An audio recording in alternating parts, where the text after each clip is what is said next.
something you've alluded to in a previous show of ours, in fact, but I want to get to is Kevin Dunn.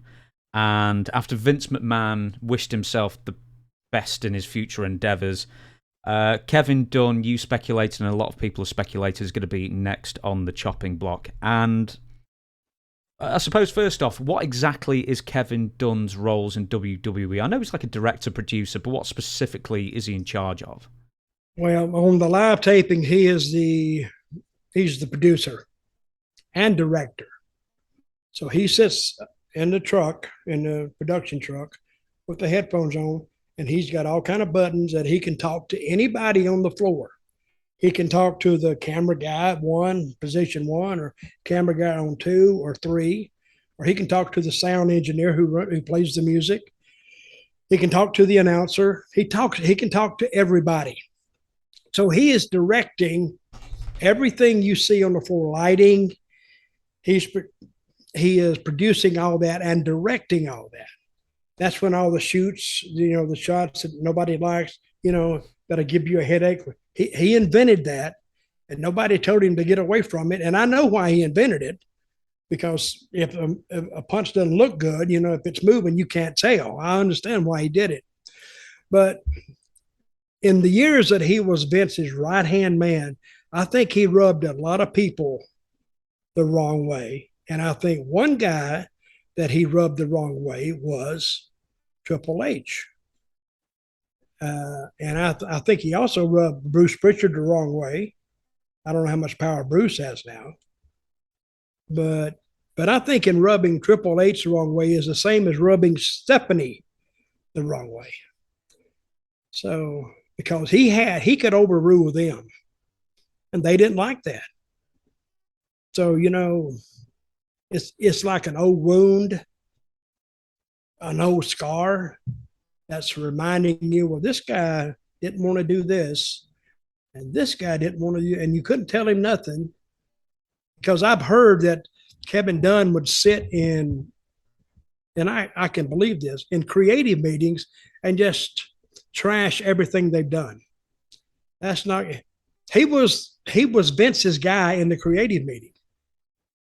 So that's where a lot of negative comments went back to Vince through Kevin, and why a lot of stuff was turned down is because of him.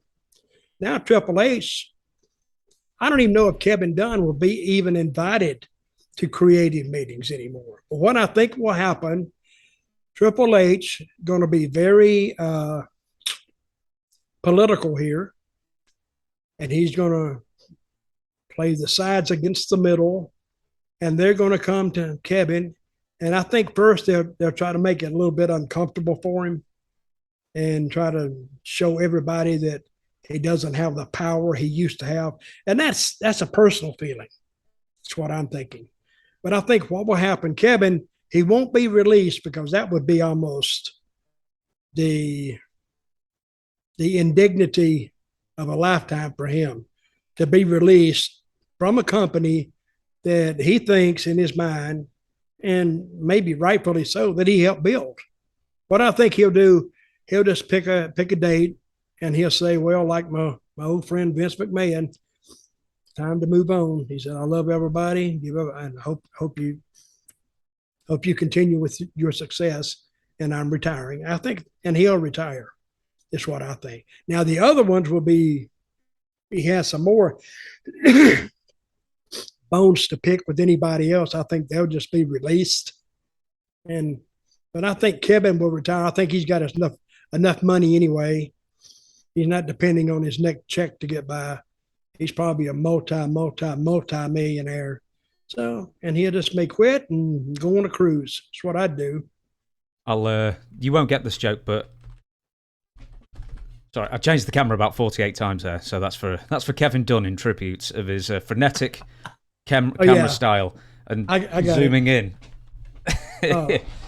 Do you know there's a story actually? Sorry, Dutch. I want to ask you. Is apparently the Kevin Dunn's job supposedly was secured for life because his father rescued some tapes from a burning car. What's the story with that? Have you ever even heard of it? I've heard that, but I never heard it before. I mean, I read it, And I read that recently.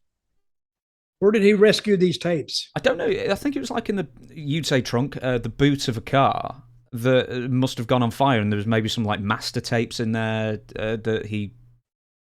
I don't know. I don't know any context of the story other than that. But it wasn't Kevin Dunn. It was Kevin Dunn's father. Ah, right. I think that was what it was. But hey, if it was worth that to him, and I think Kevin was enough of a political behind the scenes worker, and he was just a yes man to Vince.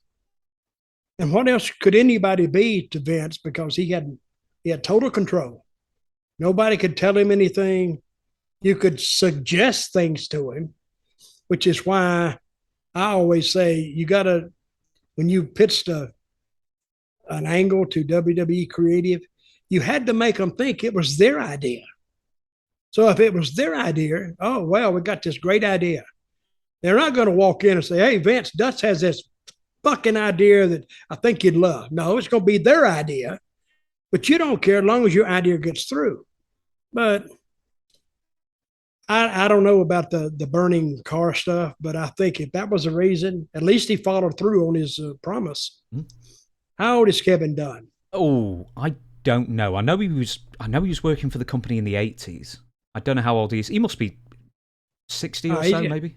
He got to be about 65, probably. Mm-hmm. Time to retire. Older. It is.